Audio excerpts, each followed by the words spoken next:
सद्गुरु विशाल देव ने कहा है, अविवेक फंसावे जगत में तरह तरह की फांस, आबद्ध आप बंधन करे सहे अनंतो त्रास। अविवेक संसार में कई प्रकार के बंधन बना बना करके फंसाता है और हम फंसते जाते हैं। और आबद्ध आप बंधन करे, जो बंधन नहीं है वो बंधन बन जाता है और उसी में हम फंसते जाते हैं। इसलिए खास बात है हम विवेक करके चले, विवेक पूर्वक जीवन जिए। और अविवेक होता है ना, वहाँ दुख होता है। जहाँ विवेक नहीं रहता, समझदारी नहीं रहती, वहाँ जीवन दुखमय नहीं नरकमय बन जाता है। इसलिए विवेक करें, क्योंकि जहाँ भी देखने सुनने समझने का अवसर आता है तो विवेक नहीं रहता है, ज्ञान नहीं रहता, तो आदमी का मन ही बदल जाता है, तो इंद्रियां भी काम नहीं करती। मन ठीक नहीं रहता ना, तो आंखें ठीक से नहीं देख पाते, कान से सुन नहीं पाते और शब्द से बोल नहीं पाते। और मन अच्छा है तो अच्छे दृश्य देखेंगे, कान से सुनेंगे और बढ़िया शब्दों का उपयोग करेंगे। इसलिए संतों के पास जाते हैं ना, तो संतों का दर्शन भी होता है और संतों की वाणी भी सुनते हैं और संतों के पास जा कर के जुबान भी अच्छा खोलते हैं। इसलिए विवेक जरूरी होता है और विवेक से इंद्रियां भी काम करती है। इसलिए खास बात मन को संभालना, अच्छा बनाना और सही मार्ग पर चलाना होता है। एक बार एक प्रधान अध्यापक मुल्ला जी 26 जनवरी आने वाला था, 26 जनवरी के पहली संध्या में वो अपने नौकर को बुला करके कहा कि जाओ झंडा बना करके लाना, क्योंकि कल 26 जनवरी है और झंडा फहराना है, तो बना करके लाना। इसलिए वो अपने नौकर को बुला करके कपड़ा दिया और कपड़ा देते उनकी पत्नी आ गई और पत्नी आकर के गुस्सा में कहने लगी कि कब से मैं चिल्ला रही हूँ कि मेरे लिए पेटीकोट बनवा दो, मेरे लिए पेटीकोट बनवा दो, ध्यान ही नहीं दे रहे हैं और पेटीकोट भी फट गया है और काम ही ऐसे चल रहा है। जब दर्जी के पास जाना ही है, झंडा बनवाना ही है, तो मेरा पेटीकोट भी बनवा दो। तो मुल्ला जी सोचने लगा, बात तो सही है, 2 काम हो जाएगा, क्योंकि दर्जी के पास जाना ही है। तो और कपड़ा निकाला और निकाल करके नौकर को दिया कि इसका झंडा सिलवाना, झंडा बनवा के लाना और इसका पेटीकोट बनवाना। दोनों को दिए और उस दिन तो कपड़ा छोड़ करके आ गए और सुबह से ही कपड़ा लेने गया और नौकर कपड़ा लेने गया तो दर्जी से एक भूल हो गई। दोनों कपड़ा बढ़िया सिले और वो झंडा बनवा भी दिए थे और वो पेपर से लपेट भी दिए थे और लपेट करके लिखे थे कि ये पेटीकोट और एक को झंडा लिखे थे। यही भूल हुई थी, पेटीकोट में झंडा लिख दिए थे, झंडा में पेटीकोट। और नौकर लाए और ला करके दिए मालिक को, तो मालिक भी समझे झंडा लिखा है तो झंडा ही होगा और पेटीकोट लिखा है तो पेटीकोट होगा। तो पेटीकोट को अपनी पत्नी को दिए और झंडा को नौकर को दे करके कहने लगा कि जाओ स्कूल में झंडा बांध देना और फूल भी उसमें बांध देना, क्योंकि फहराने का समय होगा। तो मैं थोड़ी देर में आ रहा हूँ, क्योंकि फहराना है झंडा, तो जाओ। तो नौकर भी लेकर के गया। ऐसा भी होता है कि कई नौकर बहुत बुद्धिमान होता है और बुद्धिमान होता है ना तो पूरा घर को संभाल लेता है, चलाता है बहुत अच्छा। और कई नौकर तो बुद्धू होता है, जैसे मालिक कहे बस वैसे ही करता है। ये क्या है, कैसे करना है, हानि होगी कि लाभ होगा, उचित होगा कि अनुचित होगा, ये सोच ही नहीं रहता और बस ऐसे करता जाता है। वो भी नौकर बुद्धू ही रहा होगा कि झंडा नहीं है कैसे बांधोगे, होश ही नहीं था। वो पेटीकोट में वो फूल डाल करके उसको पेटीकोट को बांध दिया और बढ़िया बांध करके वो नौकर आ गया। और जब प्रधान अध्यापक जब गया स्कूल तो और सब टीचर आ गए थे और विद्यार्थी भी आ गए थे। सब लाइन से खड़े हुए। खड़ा होने के बाद सब प्रधान अध्यापक थे वो तो बताने लगे, देखो इसी झंडा में हम लोग जी रहे हैं, ये झंडा हम लोग की आन है, हम लोग की शान है, हम लोग की पहचान है, हम लोग का जीवन है।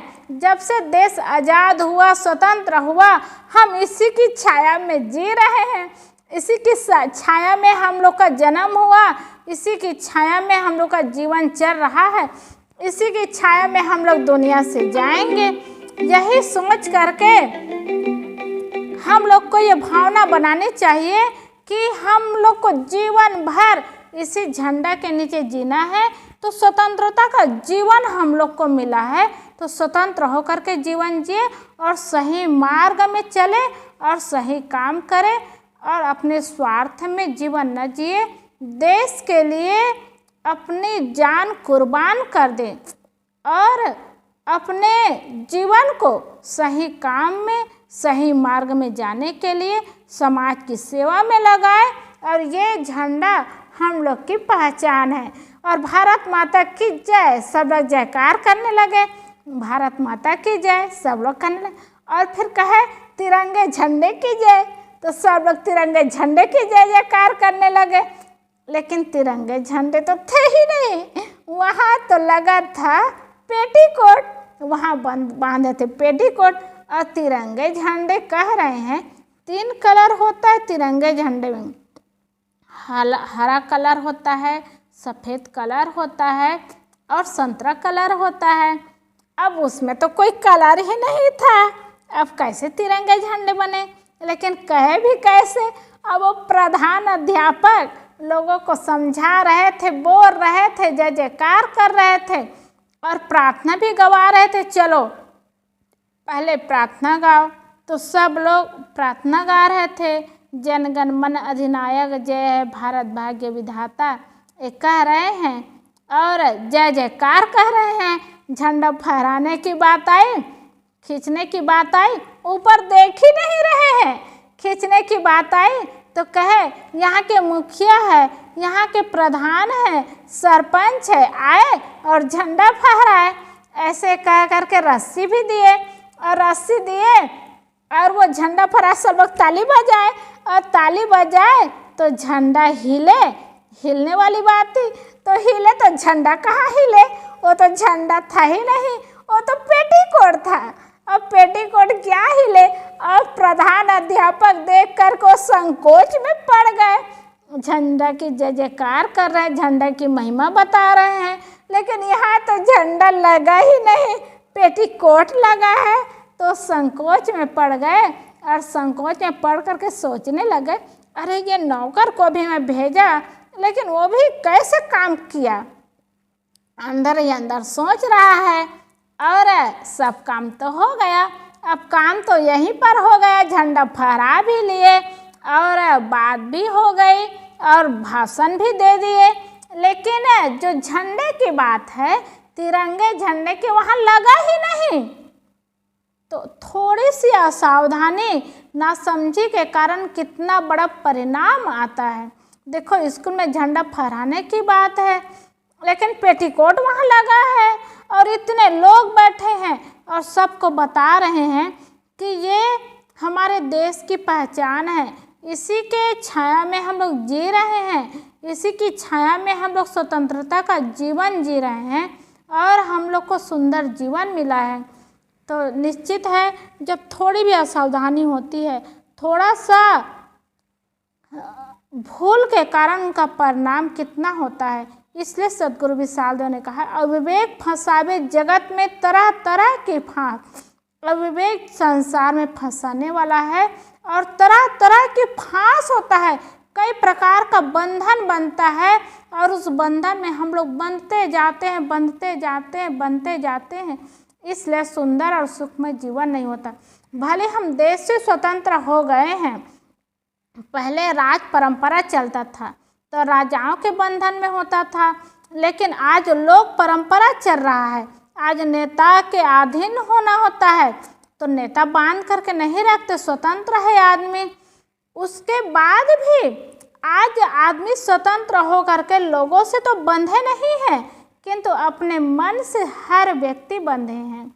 लोगों के कारण दुख नहीं है, लेकिन हर व्यक्ति अपने मन के कारण दुखी है, पीड़ित है, अपने मन के कारण परेशान है। और उसका परिणाम क्या रहा है? अपने मन के कारण, अपनी इच्छाओं की पूर्ति न होने के कारण आदमी फांसी लगा रहे हैं, जहर खा रहे हैं, मर रहे हैं। मन ही के कारण तो हो रहा है। और मन विवेक नहीं होता है तो कई प्रकार का बंधन बनता है, कई प्रकार का दुख होता है। इसलिए हृदय में विवेक जागृत करें, और विवेक जागृत होता है तो ज्ञान होता है, सही का रास्ता मिलता है, सही जीवन होता है और सुंदर जीवन बनता है। इसलिए हम सबको चाहिए कि सुंदर जीवन जीने के लिए सुंदर मार्ग अपनाएं, सुंदर कर्म करें, तो जीवन सुंदर बनता जाएगा। निश्चित है भोंदू नौकर की तरह जीवन जिएंगे तो अध्यापक भी भोंदू बने, वैसे ही हम मन को बिगाड़ेंगे तो जीवन भी बिगड़ेगा।